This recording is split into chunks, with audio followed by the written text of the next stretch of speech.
Welcome back to Unapologetically Woman. We're celebrating phenomenal women all across Kentucky who make no apologies for their perspectives or the impact that they're making in the community. Today we're celebrating TC Cobble-Johnson. TC is a wife, an advocate, and she's the McKinney-Vento Program Manager for Fayette County Public Schools. Unapologetically Woman, TC Cobble-Johnson, that's you. Congratulations. Thank you so much. I am very humbled and very honored to be an unapologetic woman. Well, because I am unapologetic. Yeah, girl, let's start this off the way we're supposed to start this off. So tell me, what do you do, the McKinney-Vento Manager at Fayette County Public Schools? I manage our students that are displaced within Fayette County Schools District. It's a federal funded program. McKinney-Vento's been around since 1987, and so what that means is that if students are displaced by living in a hotel, they're doubled up with another family, they might be in a transitional housing or a shelter, or they might even be an unaccompanied youth, or they may be living in a car or a campground or someplace that's not an adequate housing. So that qualifies them to be in the McKinney-Vento. And so as of today, we are looking at 1,000 students that are currently displaced in Fayette County. Are those numbers normal, or have the numbers risen over the whole pandemic time? We have actually... at this point, we're already over the number from last year. But since the pandemic, it has been slowly increasing. And now that the COVID funding is gone, and then we have the evictions and more condemnations and less vouchers, less low affordable and low income housing, then we're seeing more families struggling. Let me quote you. Your mission is to quench the thirst that you have for exploring new roads beyond your current achievements. You're constantly seeking opportunities that will allow you to climb the pinnacle of your abilities, which are unlimited. Unlimited. It's unlimited. Is there anything that makes you feel stoppable? Jesus. I mean, if I'm given a challenge, I'm going to take it on, and by faith, it's going to carry me through. I do trust and believe that any opportunity to come my way is meant for me when it's for me at that particular time. Well, the reason that I asked you what would make you feel like you were stoppable is because I've heard stories about you knocking on car windows in parking lots because you have come to identify when you can tell that someone is sleeping in their car. Yes, yes. And so I just feel like I'm an instrument to be used for service. I consider myself as a servant leader, and so part of that leadership is doing what's necessary to be able to, one, support our children and youth. I've always been a youth and child advocate all my life. Even as a teenager, I was advocating. Like whether it was at church or whether it was still in the community doing some type of role. I actually started off on a vegetable truck when I was young. We lived on a farm, and my father had a vegetable truck. And so we went from neighborhood to neighborhood and passing out vegetables. So it's... So you've always been involved, and you talked about your parents. You're actually an adoption. Cut that. You're talking about your parents. Your parents actually adopted you into the home. Yes, they did. Yes, they did. I was their only child, and I wouldn't take anything for that journey whatsoever.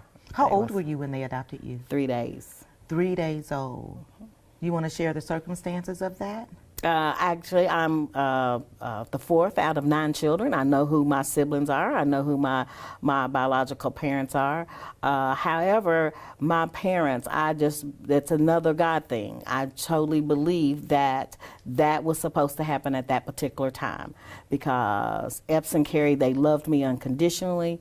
They gave me the foundation that I needed.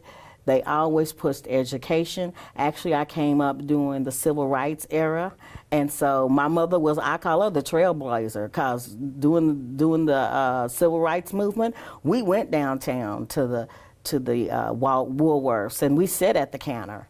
And so when they passed the Civil Rights Act, yes, my mother took me back down there, and we sat there until we were served. Wow. How did you feel in that moment? How did you feel going down and saying, I'm here to get what I should be able to get? Well, being it's about 7 or 8, you don't quite have that understanding of what really is going on. And so my parents just kind of, taught me to have faith and actually stand on what is right.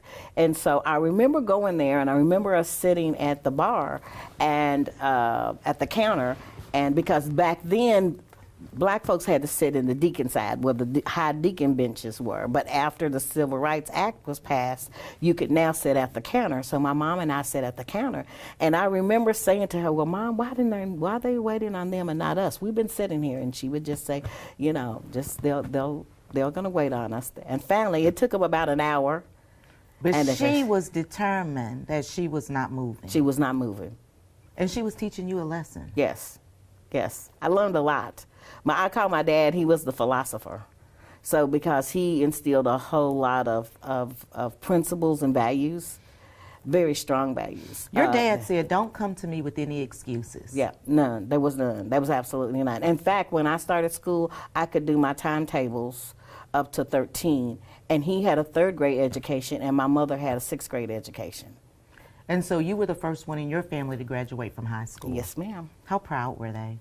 They never got to see it. Oh, they didn't get to see it? My mother saw me graduate. My dad died when I was 12, but my mother did see me graduate from high school, but she didn't see me graduate from college. Do you feel like, what did you think when you were graduating from college? Were you thinking about them? Oh, yes. Oh, yes. I could feel them just looking down and smiling and just like, you know what? You made it, Shorty. You made it. And look, and what do you think they would say if they knew that you were driving by an apartment that was on fire and turned around and went back and said, let me talk to these people because there may be children in there that are going to be homeless? I've done that before. I know, that's why I'm saying I've done my research on you. We did there was a fire. Actually, this was on a Sunday. It was a Sunday, and I was. And you weren't working. Nope, I was getting ready for church, and I saw on the news where there had been a house fire, and they had said there were 7 family members, but they only said the street name. They didn't say the street, actually the address. And so I actually called the fire department, and I said, I know confidentially you can't give me the name, but give me the street number, and that's all I needed. And then come to find out, there were 4 children in the household. And they were students of Fayette County Schools. And so we were able to actually activate services right then and there. You mind your business and you mind the business of other people who need help. I mean, that to me is just absolutely unapologetic. Yeah, and I'm unapologetic in doing it too. I know, like at church, we did the gifts survey, and so my survey came out, the gifts of helps. So I feel like I live, my purpose is calling and serving others. Helps. You first to graduate from high school, then you go and you get an associate's degree, then you go back and you get a bachelor's degree. Mm-hmm. One day I'll have that master's. Or is that something that you're thinking about? It's something I'm thinking about. It's been on my bucket list for a while, so I'll get there. What you waiting on? Right now, I think that where I am now is where I've been divinely placed, because I went from one school serving 600 students to now 73 schools serving 40,000 students, because that's the number of students we have in the district. And so out of those 40,000 students, 1,000 of them need my services. And you are right where you need to be in the moment that you need to be there. Yes, ma'am. That's what I say. That's my opportunity. You have any regrets about the work that you're doing? Because the work that you're doing is hard. It's taxing. It's emotionally draining. It is. It is. I stand on faith. I trust and believe in guidance, and it's so funny because I say God has jokes, because sometimes I'll pray for resources, and before I could get to work, it's like when I get there, it's like boom, boom, boom, boom, boom, there it is. And so, I was like, okay, so I just know what I need to do, and I just draw off of that strength that He will continue to strengthen me to do the work. People ask, well, a lot of people say, haven't you retired? Nope, not yet. Not time. It's not time. He hasn't said it yet. Nope, he hasn't said it yet. And He's taking you on a journey in itself, because when you graduated from BCTC with your associate's degree, you started working for the Special Olympics. I sure did. Loved every minute of it. Awesome. Even after that, I was able to take students like from church and from the community down to actually volunteer for Special Olympics, and for them, it was a whole life-changing experience for them. And actually, that's where I met my love of my life, my husband, at Special Olympics. Well, tell us a little bit about it. It's nothing I love more than a love story. So Brian was there with a group to volunteer, and one of my major projects was the law enforcement torch run. And so that's the run that they start, and all of the law enforcement agencies participate in it. And so I had been actually working in the Nerve Center, and I'm coming out of the Nerve Center, and he's going in to sign in up as a volunteer. And so Trudy Thornton, that used to work for the county attorney's office, he's almost about to run into the wall because he's kind of looking at me. And he's so, watching.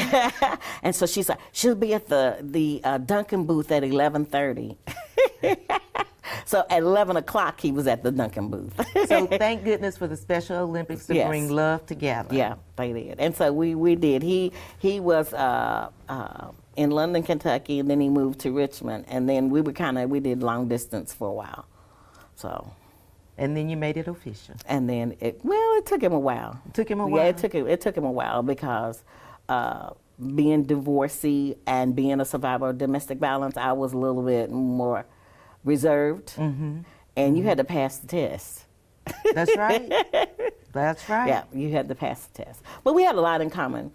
At that time, he was also very passionate about domestic violence, because at that time he had a sister that was missing. Was his sister ever found? She was found, and she was alive, and she was well. She was just hiding from her perpetrator. So. Okay. Tell me about Brian. Okay, Brian is my love of my life. We truly believe that we were equally yoked and was intended to be together. And so he's my helpmate, and I'm his helpmate.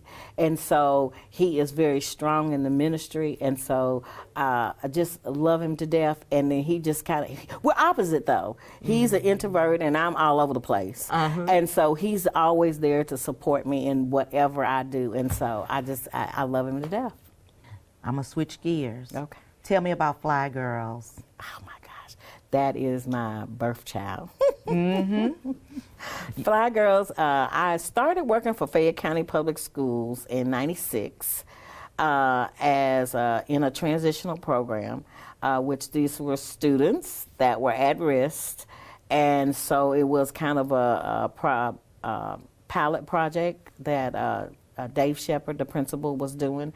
And so the second year, I went to the safe room.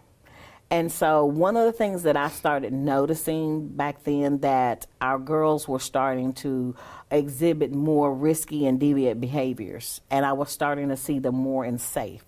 So with the associate principal and my great friend, Charlene Walker at BCTC, we talked about it. And so we actually came up with just kind of a curriculum for those young ladies. And so actually, Charlene named the group. It's First Love Yourself. Mm-hmm. And so I started doing summer camp. We applied for the Partners for Youth grant, and I actually got that grant for 10 years in a row. And so out of that birthed a lot of young ladies. In fact, I actually saw one yesterday, and she is actually in her 30s. And so with her children and stuff, and that was one of the first things she talked about was, the Fly Girls. Are you still doing the Fly Girls, So it was so awesome. And I will say this, the one thing that actually came out of that was we would do a senior luncheon. And so we would invite seniors in from a residential home, or their grandparents, their grandmothers would come. And so the girls would choose a theme. And then they would actually have to choose, the menu, the entertainment, so giving them all those kinds of life skills. Yeah, leadership too. Oh, yes. And so then they would actually have to do a history with the ladies. So when the ladies arrived, they would escort them to their seats, they would introduce themselves, and they would get their history, and then they would introduce the ladies to the group, and then they would serve them. And at the very end, the ladies got to give them words of wisdom. And I'm telling you, it never was a dry eye. I've had all my directors, different adults have been in the room, and it's never a dry eye in the place. Just boo-hooing. Yes, because the women are so passionate about giving them wisdom and passing on, and then it became a love story from there, because there would be groups of women that would say, I want to adopt those girls. And so they would send them birthday cards, and they would send them, little trinkets and those kinds of things, so they would keep them connected. And then one year we did a purity ceremony, which that was over the top. Okay. That was totally over the top. And so with the dads and the granddads and the stepdads, and even at that occasion, it was even no dry eyes. It was like, oh my goodness, it was so awesome. And so some of those young ladies, they will, when I see them, they will, all of that reminds them of that. And so that I know that I've planted a strong seed in them in doing that, so yeah. And that's so important. But young girls and young women, those aren't the only ones that you work with, because you've been the assistant director of a football team. Yes, ma'am. Tell me about it. Okay. All right, one day I said, football's always been my sport. I'm not athletically inclined in anything. I'm not musically inclined. In fact, I'm arts and craft inclined. But football has always been a sport of interest for me. And so I went to Coach Blodgett one day, and I said, I just kind of want to come out and just kind of see. And I was telling him, how much I really enjoyed football, and I followed stats, and and the X's and O's and all that. And so he said, oh yeah, come on out. And so I go out, and he introduces me as Coach TC, like right off the bat. And I was like, okay. And so yes yet. I had not said yes yet. So I just kind of like observed and that kind of thing the first year. So the second year, he actually retired, and his assistant coach became the coach, Ron Shee. And so I stepped up to being the assistant coach. And I actually had the 6th grade boys. And so my husband at the time worked at Winburn as well. And so we had what we called the J Squad. And it would be so funny, because sometimes I was the youth service center coordinator. So sometimes I didn't get out on the field when the boys were actually out on the field. And they would send somebody in to get me. That's like, Miss DC, you got to hurry up and come out here, because they're not going to do anything until you get to the field. And so it was like I actually transformed into another person. And my husband would say that. He was like, oh my gosh. And he didn't recognize who you were on the football field? I mean, like, not in spirit, because I was hard. I was hard. And so the head coach's dad would do all the tapings, and he would tell his son, he would say, you're not the coach, she's the coach. Because, and I didn't play with them in the classroom, and I would say, if you're going to cut up in the classroom, then you're going to come see me. We actually talked to the principal about not sending them home, but sending them to us after school. And so I was like, because they're going to go home and just play street ball or just do nothing. No, give them to me, because they need to know life lessons. And so we were hard on them. And so what ended up actually happening was we had this challenge thing going. If one of the boys feel like they could take someone's position, they would challenge them, and they would take their position. Well, my 6th grade boys started taking positions of 7th and 8th graders. And then finally the coach just started taking the kids. But we were doing well conditioning. We actually started Meals on Wheels, which was a nutrition program. I got parents on board with helping. We know these kids cannot go out and play this kind of sport without having good nutrition. So we started the Meals on Wheels activity for them. And so our 3rd year, we won the championship for the district. And so that was like 2004 Yes. district middle school football champion. Yes, ma'am. And I was the first female football coach in Fayette County, which was really interesting because it was like, okay, what's she doing here? Right. You know, hey, another glass ceiling broke. Well, and one of your kiddos went on to play Yes. professional football Yes. in the NFL. Yes, Winston Guy. Yes, he did. And he just got named the Sports Athletic Hall of Fame here in Fayette County. So, yes, awesome. That's all because of you being out on that football field. Yes, and you know what? With Winston, I had a relationship with his parents, so it was kind of like, TC, do what you need to do. Oh, okay. Got So, it. Yeah. Got it. Yeah. TC, we could go on and Yes, on, but I ma'am. want to give the last word to you. For young girls, young women, men, whoever is watching, I want you to tell them, give them some words of advice and share some wisdom with them. Okay. I do, first of all, feel like it is my charge as the elder now to pass on the gift of my wisdom to them. I would say never give up hope. Strive, work hard, have good work ethics, work hard for what you want, do what's right, and love unconditionally, and be kind to others because you want people to be kind to you.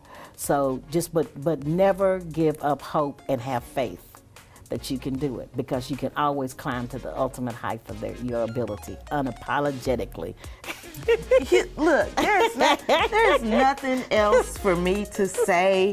Thank you so much Thank you for being here today. It's been such an honor. Oh, Thank you. it's been my pleasure. My pleasure. I'm so humble for it. I'm so humble. You guys continue to watch as we celebrate other phenomenal women just like TC who are making great strides in our community to strengthen it for everybody. We'll talk to you soon on Unapologetic Woman.